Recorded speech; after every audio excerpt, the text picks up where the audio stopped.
மாளிகையின் ஒரு அறையில் பிரகாசமான சூரிய ஒளி பரவி கிடக்கிறது. சோஃபாவில் அமர்ந்திருக்கும் வைன் தனது கைகளை மடியில் கோர்த்தபடி கவலையுடன் கேட்கிறாள். அந்த டாக்டர் சூவுக்கு என்ன ஆச்சு? அவளை ஏன் லேப் 1லிருந்து வெளியே அனுப்புனீங்க? லூலி ஒரு வட்டமான கிண்ணத்திலிருந்து ஒரு வெள்ளை நிற சிப்பை எடுத்து விளையாட்டு பலகையில் வைக்கிறான்.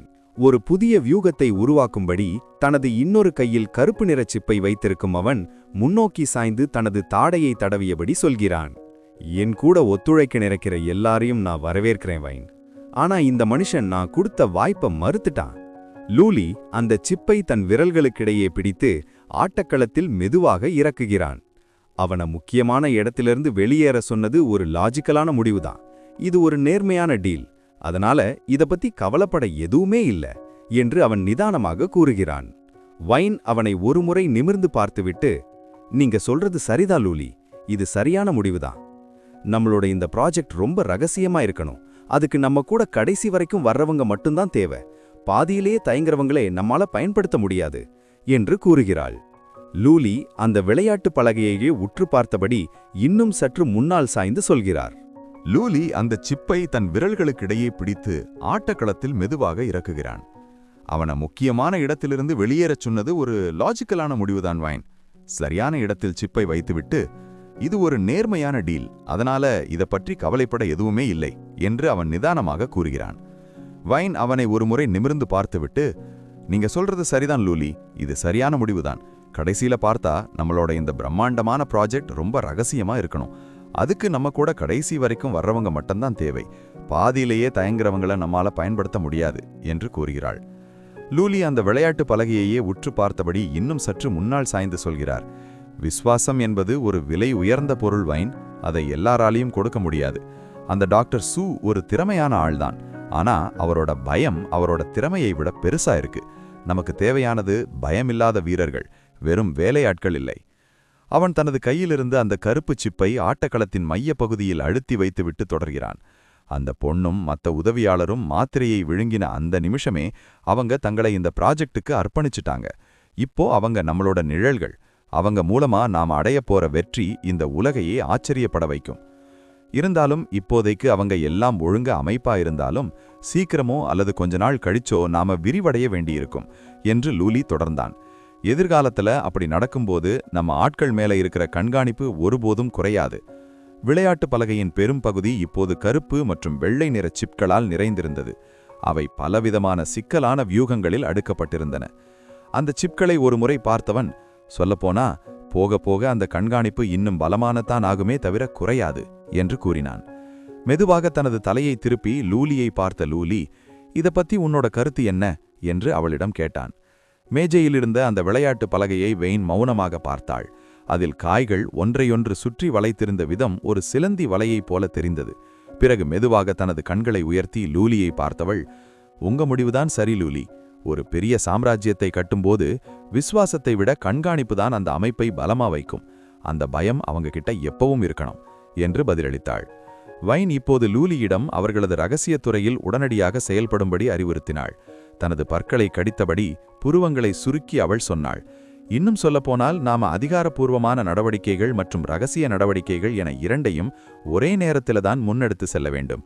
லூலி சோஃபாவின் பின்னால் சாய்ந்து அமர்ந்து தனது கைகளால் தாடையை தடவியபடி அவளை தொடர்ந்து பேசச் சொன்னான். மேஜையில் இருந்த வெவ்வேறு நிற சிப்கள் கொண்ட அந்த 2 வட்ட கிண்ணங்களையும் பார்த்தபடி வெயின் தொடர்ந்தாள். நாம இப்போதிலிருந்தே ரகசியமாக வெளிநாடுகளில் குடியேறுவதற்கான இடங்களை தேட வேண்டும். அது மட்டுமில்லாமல் புதிய ஆட்களை தேடுவதையும் நமது அமைப்பின் கட்டமைப்பை விரிவுபடுத்துவதையும் தீவிரப்படுத்த வேண்டும். அந்த இரகசிய துறையின் எதிர்காலத்தை பற்றி பேசிய வெயின் மிஸ்டர் லூலியை பார்த்து தனது கையை அசைத்து மிகுந்த நம்பிக்கையுடன் தொடர்ந்தாள். வெளியுலக பார்வைக்கு நாம் எப்போதும் போல விழிப்புடன் இருக்க வேண்டும். அதே சமயம் இப்போதிருக்கும் அதே இரகசியத்தன்மையை நாம் தொடர்ந்து பராமரிக்க வேண்டும். லூலி தனது தாடையை தடவியபடி சிப்கள் நிறைந்த அந்த விளையாட்டு பலகையையே உற்று பார்த்து கொண்டிருந்தான்.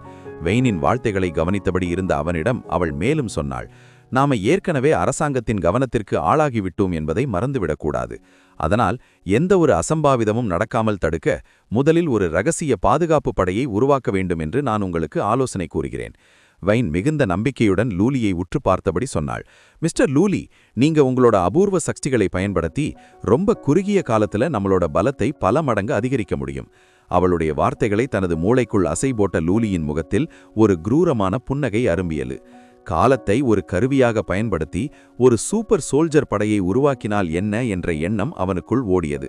அப்படி உருவாக்கப்படும் வீரர்கள் ஒவ்வொருவரும் அந்த துரோகத்தை கண்டறியும் கேப்சூல்களை முதலில் விழுங்க வேண்டும் என்று அவன் கணக்கு போட்டான். தனது கண்களை தாழ்த்தி விரல்களால் தாடையை தடவியபடி யோசித்தான் லூலி. காலத்தை வாங்கும் அந்த செயல்முறையை இன்னும் வேகப்படுத்த வேண்டும் என்று தனக்குள் கூறிக்கொண்டவன் சுவரிலிருந்த அந்த விசித்திரமான கடிகாரத்தை பார்த்தான். அறையின் சுவரிலிருந்த அந்த விசித்திரமான கடிகாரத்தை லூலி உற்று பார்த்தான்.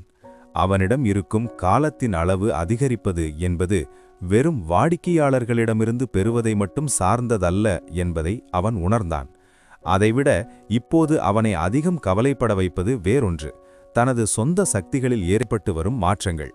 லூலி தனது விரலின் பின்புறத்தால் உதடுகளை தடவியபடி ஒரு குரூரமான புன்னகையுடன் பக்கவாட்டில் பார்வையை திருப்பினான். தனது சக்திகள் உருமாறி வருவதையும் அது இன்னும் வலிமையான ஒன்றாக மாறிக்கொண்டிருப்பதையும் அவனால் உணர முடிந்தது. லூலியை தீர்க்கமாக பார்த்து கொண்டிருந்த வைன் தனது முதுகை நிமிர்த்தி அமர்ந்து சொன்னால், இப்போது லாங் குடும்பத்தில் புதிய உறுப்பினர்களை சேர்த்துக்கொள்ள வேண்டிய நேரம் வந்துவிட்டது என்று நான் நம்புகிறேன். அவர்கள் தங்களுடைய நிலையை உணரும்போது என்று அவள் தனது பேச்சை தொடர்ந்தாள். அவங்களுக்கு கிடைக்கப் போற நன்மைகளை உணரும்போது அவங்க கண்டிப்பா நம்ம கிளப்புக்கு விசுவாசமா உதவி செய்வாங்க என்று வைன் உறுதியாகச் சொன்னாள். லூலி லேசான ஆச்சரியத்துடன் அவளை பார்த்து, அவங்க அதுக்கு இப்பவே தயாரா இருக்காங்களா என்று கேட்டான். வைன் அவனது கண்களை நேராக பார்த்து மிகுந்த தன்னம்பிக்கையுடன் பதிலளித்தாள். நீங்க ஒரு வார்த்தை சொன்னால் போதும், இன்னைக்கு சாயந்தரமே அவங்க வேலையை ஆரம்பித்துருவாங்க என்று பதிலளித்தாள். இதை கேட்ட லூலி தனது கைகளை தலைக்கு பின்னால் கட்டிக்கொண்டு மிகுந்த திருப்தியுடன் புன்னகைத்தான். அப்படியே ஆகட்டும், வேலையை ஆரம்பிக்கலாம் என்று அவன் அனுமதி கொடுத்தான். அதே சமயம் லாங் மாளிகைக்கு வெளியே ஒரு கருப்பு நிற கார் வந்து நின்றது. காரின் பின்கதவு திறக்கப்பட ஒரு ஆணின் கால் தரையில் இறங்கியது. காரிலிருந்து 2 முதியவர்கள் வெளியே வந்தனர். அவர்களில் ஒருவரது பெயர் மடுவான். அவருக்கு நரைத்த தாடி இருந்தது. மடுவானை தொடர்ந்து காரிலிருந்து இறங்கிய 2வது நபர் வாங் ஜாங். அவருக்கு அடர்த்தியான மீசை இருந்தது. அவர்கள் இருவரும் மாளிகைக்குள் நுழைந்தபோது அந்த பரந்த எஸ்டேட்டில் அவர்களை லாங் குடும்பத்தின் தலைவர் வரவேற்றார். அவர் ஒரு சக்கர நாற்காலியில் அமர்ந்திருந்தார். தங்கள் பழைய நண்பர்களைக் கண்டதும் அவர் முகம் மகிழ்ச்சியில் பிரகாசித்தது. உங்களை பார்த்து எவ்வளவு நாளாச்சு என்று உற்சாகமாக வரவேற்றார். மிஸ்டர் லாங் ஒரு மெரூன் நிற கோட் அணிந்திருந்தார். அவர் பின்னால் ஒரு உதவியாளர் புன்னகையுடன் நின்று கொண்டிருந்தார். பல ஆண்டுகள் கடந்து விட்டதை நினைவு கூர்ந்த அந்த முதியவர்கள் ஒருவருக்கொருவர் நலன் விசாரித்துக் கொண்டனர். மடுவான் மெதுவாக வாங்ஜாங்குக்கு அருகில் சென்று அவர் காதருகே குனிந்து ஏதோ ரகசியமாக சொல்ல தயாரானார். மடுவான் மெதுவாக வாங்ஜாங்கின் காதருகே குனிந்து ரகசியமாக முணுமுணுத்தார். இந்த கிழவன் லாங் பார்க்க ரொம்பவும் உற்சாகமாயிருக்கானே. குடும்பத் தலைவர் லாங் தனது பழைய நண்பர்களை பார்த்து மிகவும் இனிமையாக புன்னகைத்தபடி, சீக்கிரம் வீட்டிற்குள் வாருங்கள் என்று அழைத்தார். அவர் தொடர்ந்து பேசுகையில், இவ்வளவு காலமாக நான் நீண்ட கால சிகிச்சையில் இருந்தேன். அதனால் என் நண்பர்களை பற்றி யோசிக்க எனக்கு நிறைய நேரம் கிடைத்தது என்றார். மடுவான் தனது உதடுகளை பிதுத்திக் கொண்டு ஆச்சரியப்பட்டார். ஒரு தீவிரமான நோயால் பாதிக்கப்பட்டவரைப் போல இல்லாமல் முன்னைவிட லாங் இப்போது மிகவும் பொலிவுடனும் ஆரோக்கியமாகவும் இருப்பதை அவரால் உணர முடிந்தது. மாளிகையை நோக்கிச் சென்ற மிஸ்டர் லாங், உங்களுக்காக நான் அருமையான தேநீர் தயார் செய்து வைத்திருக்கிறேன் என்றார். அதை கேட்ட விருந்தினர் இருவரும் சிரித்தனர். சிறிது நேரத்திற்கு பிறகு அந்த பிரம்மாண்டமான அறையில் ஒருவருக்கொருவர் எதிரே இருந்த சோஃபாக்களில் அவர்கள் அமர்ந்தனர். மிஸ்டர் லாங் அந்த தேநீரை ஊற்றிப்படி சொன்னார், இந்த தேநீர் என்னோட தனிப்பட்ட சேமிப்பிலிருந்து எடுத்தது. இதை வேற யாருக்கும் கொடுக்க எனக்கு மனசே வரல. நானே இதை பார்த்து பார்த்து பாதுகாத்தேன். அவர் தொடர்ந்து பேசுகையில், ஆனாலும் இதுபோன்ற ஒரு விசேஷமான தருணத்திற்காக சேமித்து வைப்பதில் ஒரு அர்த்தம் இருக்கிறது என்று ஒரு புதிரான புன்னகையுடன் குறிப்பிட்டார். தனது ஊன்றுகோலின் மீது கைகளை வைத்தபடி அமர்ந்திருந்த வாங்ஜாங் தலையை லேசாக அசைத்துச் சொன்னார், உங்களை இவ்வளவு உற்சாகமாகவும் பொலிவாகவும் பார்ப்பது என் மனதிற்கு ரொம்பவே நிம்மதியை தருகிறது. பழையபடி நீங்க இவ்வளவு தெம்பாயிருப்பீங்கன்னு நான் எதிர்பார்க்கவே இல்லை. மிஸ்டர் லாங்கின் உடல்நிலை மோசமாக இருந்த செய்தியை தான் கேள்விப்பட்டேன் என்று மெதுவாக குறிப்பிட்டார் வாங்ஜாங். இதை கேட்ட லாங் ஒரு பெருமூச்சை வெளியிட்டார். தனது தேநீர் கோப்பையை கையில் எடுத்தபடி சொன்னார், இதுதான் மனித வாழ்க்கை. ஒரு சொடுக்கு போடும் நேரத்திற்குள் காலம் ஓடிவிடும். பல ஆண்டுகள் முன்னால் நடந்த விஷயங்கள் எல்லாம் நேற்று நடந்தது போலவே இருக்கிறது. அங்கிருந்த கருப்பு நிற தேநீர் கெட்டிலை தொட்டபடி மற்ற கோப்பைகளிலும் தேநீரை ஊற்றத் தொடங்கினார். நாம் இப்போது இளமையாக இல்லை என்று நிதானமாக கூறினார். மேஜையில் இருந்த விதவிதமான தேநீர் உபகரணங்களை பார்த்தபடி அவர் மேலும் சொன்னார், நாம் இன்னும் உயிரோடு இருக்கும்போதே அடிக்கடி சந்தித்துக் கொள்ள வேண்டும். ஏனென்றால் நாம் இன்னும் ஒருவரை ஒருவர் சந்தித்துக் கொள்ள முடியும் வரை அடிக்கடி சந்தித்துக் கொள்ள வேண்டும் என்று மிஸ்டர் லாங் கூறியதை கேட்டு அந்த 2 விருந்தினர்களின் கண்களும் ஆச்சரியத்தில் விரிந்தன. ஏனென்றால் எப்போது நாம் ஒருவரை ஒருவர் மீண்டும் பார்க்க முடியாமல் போகும் என்று யாராலும் சொல்ல முடியாது என்று அந்த புதிரை மேலும் அதிகமாக்கினார். அந்த 2 முதியவர்களும் குழப்பமான முகப்பாவரையுடன் அவரை பார்த்தனர். வாங் ஜாங் அவரிடம், நீங்கள் என்ன பேசுகிறீர்கள்? இப்போதுதான் நீங்கள் இவ்வளவு ஆரோக்கியமாகவும் உயிருடனும் தெரிகிறீர்கள். நீங்கள் நிச்சயம் இன்னும் நீண்ட காலம் பழுத்த முதுமை வரை வாழ்வீர்கள் என்று கூறினார். வாங் ஜாங் இப்படி கூறியதும் அதற்கு பதிலாக லாங் குடும்பத்தின் தலைவர் மெதுவாக அமைதியாக சிரிக்கத் தொடங்கினார். அவர் சிரித்த விதம் அந்த விருந்தினர்களை வியப்பில் உறைய வைத்தது. வாங் ஜாங்கின் நெற்றியில் பல சுருக்கங்கள் தோன்றின. அவர் தனது புருவங்களை சுருக்கி, வாங் ஜாங் தனது புருவங்களை சுருக்கினார். எங்களிடம் ஒரு கேள்வி இருக்கிறது, அதற்கு நீங்கள் உண்மையான பதிலை சொல்ல வேண்டும் என்று நாங்கள் விரும்புகிறோம் என்று கூறினார். மிஸ்டர் லாங் தனது இடது கையில் தேநீர் கோப்பையை பிடித்தபடி தனது முதுகை நேராக நிமிர்த்தி அமர்ந்தார். நாம சகோதரர்களை போன்றவர்கள், அதனால எந்த தயக்கமும் வேண்டாம். உங்க மனசுல என்ன கேள்வி இருந்தாலும் கேளுங்கள் என்று அவர் நிதானமாக கூறினார். அந்த முதியவரின் முகத்தில் ஒரு சொட்டு வியர்வை வழிந்தோடியது. நாம எல்லாரும் இப்போ ஒரு காலை மயானத்தில் வைத்திருப்பவர்கள். அதுவும் லாங் குடும்பத்தின் தலைவரான நீங்கள்தான் எங்களை விட வயதில் மூத்தவர் என்று அவர் குறிப்பிட்டார். குழப்பமான கண்களுடன் லாங்கின் அமைதியான முகத்தை பார்த்த வாங் ஜாங் தொடர்ந்தார். ஆனா இப்போ நீங்க, வாங் ஜாங் லாங்கை பார்த்து, இப்போ நீங்க எங்களை விட ரொம்ப இளமையாகவும் ஆரோக்கியமாகவும் இருக்கீங்க.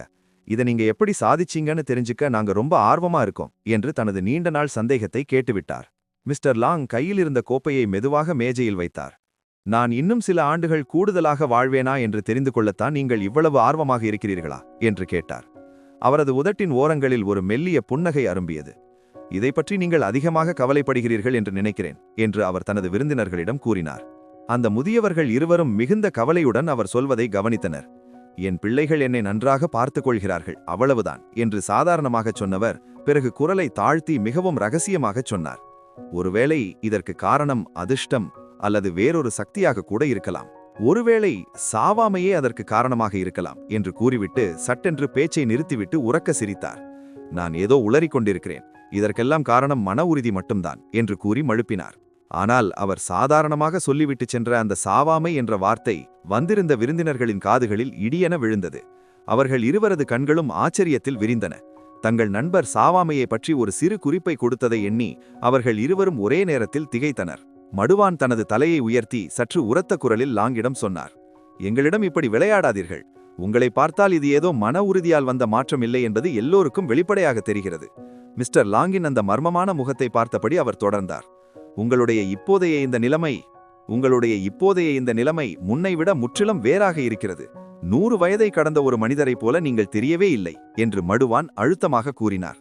பிறகு தனது பார்வையை தரையை நோக்கி தாழ்த்தியவர், சொல்லப்போனால் ஒரு மனிதன் முதுமையிலிருந்து மீண்டும் இளமையை நோக்கி திரும்பி வருவதைப் போலவே இது இருக்கிறது என்றார். மிஸ்டர் லாங் எந்த பதிலும் சொல்லாமல் மௌனமாக இருந்தார். அவர் தனது உதடுகளை ஒரு மெல்லிய கோடு போல இறுக்கிக் கொண்டார். அவரது 2 விருந்தினர்களும் எப்போது அவர் வாயை திறப்பார் என்ற எதிர்பார்ப்பில் கவலையான முகங்களுடன் சிலை போல உறைந்து போயிருந்தனர். அந்த பெரிய அறையின் மேஜையில் அமர்ந்திருந்த லாங் தனது தலையை தாழ்த்தி ஒரு பெருமூச்சை வெளிப்படுத்தினார். பிறகு மெதுவாக முன்னோக்கி சாய்ந்த அவர் அவர்களது கண்களை தீர்க்கமாக பார்த்து சொன்னார், சரி, நான் உண்மையை சொல்கிறேன்.